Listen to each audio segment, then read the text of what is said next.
लाल button दबा के मुखालफत करी है। जो कहा वो किया नहीं।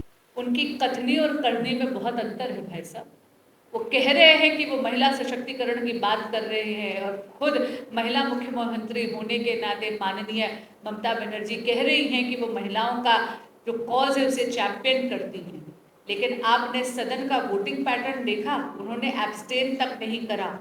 लाल बटन दबाकर नारी शक्ति वंदन अधिनियम संशोधन जो 33% आरक्षण अभी लागू कर देता, यानी 2029 के चुनाव में सभी राजनीतिक दलों को विवश कर देता कि इस देश की मातृशक्ति को कम से कम 33% वो महिलाएं पार्लियामेंट तक पहुंचती। आज हम 74 हैं, वी आर 74।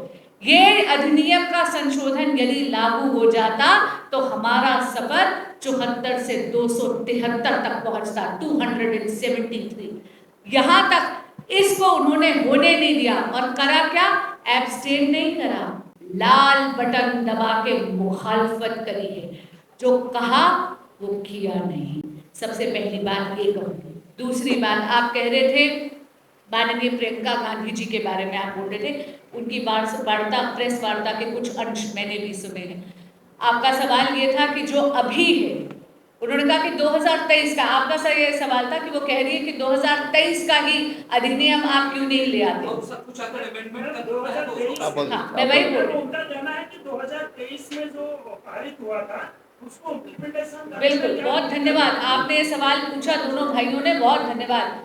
देखिए, बहुत विनम्रता से कहूंगी कि माननीय प्रियंका गांधी जी वाड्रा जी मेरी तरह पहली बार की सांसद है, मेरी तरह शायद वो भी सीख रही हैं, इसलिए शायद वो इस बात से अवगत नहीं है कि ये वही बिल आया था, उसमें संशोधन लाया जा रहा है। जिस परिसीमन की हामी यानी हुंकार यानी कंसेंट उन्हीं की पार्टी दे चुकी है, हम उसी को लेकर आए थे। मैं इसको सिंप्लीफाई कर देती हूँ। आर्टिकल 334A कहता है 3 बातें। सबसे पहले आप जनगणना करेंगे, दूसरा आप परिसीमन करेंगे और तीसरा फिर आप रिजर्वेशन को लागू करेंगे। प्रियंका जी ये नहीं समझ पाई शायद, और बहुत विनम्रता से कह रही हूँ, नरेंद्र मोदी सरकार ये कह रही थी कि जनगणना में डिले हो रही है। 2011 का सेंसस ले लेते हैं तो पहली शर्त पूरी हो जाती है जो कि 2023 के विधेयक में थी। दूसरा है भाई डिलिमिटेशन, ताकि किसी भी राज्य का हक ना मारा जाए।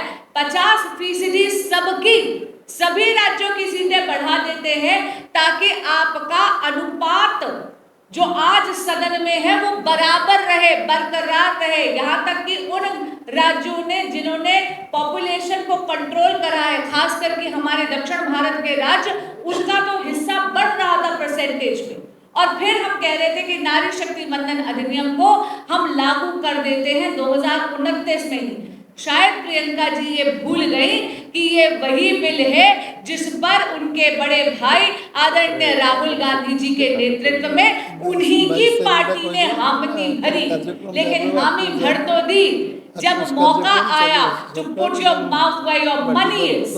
जब मौका आया वचन पूर्ति का तो उन्होंने इस देश की मातृशक्ति के खिलाफ वोट कर पुनः लाल बटन दबाकर इस देश की मातृशक्ति के साथ विश्वासघात कर दिया। आप शायद मेरी प्रेस वार्ता में सुन नहीं रहे थे। मैंने इसको क्लब नहीं करा, ना सरकार ने परिसीमन को क्लब करा। आर्टिकल 334A मैं खोल के दे दूं, जरा पढ़ लीजिए। आइए, लीजिए लीजिए लीजिए, नहीं उठिए, लीजिए एक बार इसको पढ़िए, आपको क्लैरिटी हो जाएगी कि आर्टिकल 334A। एक मिनट सर, मुझे आवाज, एक सेकंड मुझे जवाब दे। एक मिनट सर, एक मिनट सर, मुझे बोलने दीजिए, प्रेस वार्ता है, एक मिनट। आर्टिकल 334A देख लीजिए। Delimitation is a condition president. पूरे के पूरे सदन की सर्वसहमति से ये बात पारित हुई है। हमने इसको डिलिमिटेशन के साथ जोड़ा नहीं है, डिलिमिटेशन कंडीशन प्रेसिडेंट थी। और एक बात मैं और बता दूं, रिजर्वेशन एब्स्ट्रैक्ट में नहीं हो सकता, आइडेंटिफाइड कॉन्स्टिट्यूएंसीज पे ही होगा। इसका अर्थ है कि आपको परिसीमन करना पड़ेगा ताकि सीटों की वृद्धि हो, ताकि महिला आरक्षण वास्तविकता में जो हमारी आज की जनसंख्या है उसको परिलक्षित करे। 543 की जो कॉम्पोजिशन है वो 1971 के सेंसस पे आधारित है। तब देश की जनसंख्या वाज ओनली 54 करोड़, आज तिगनी हो गई है, हम 140 करोड़ का देश बन गए।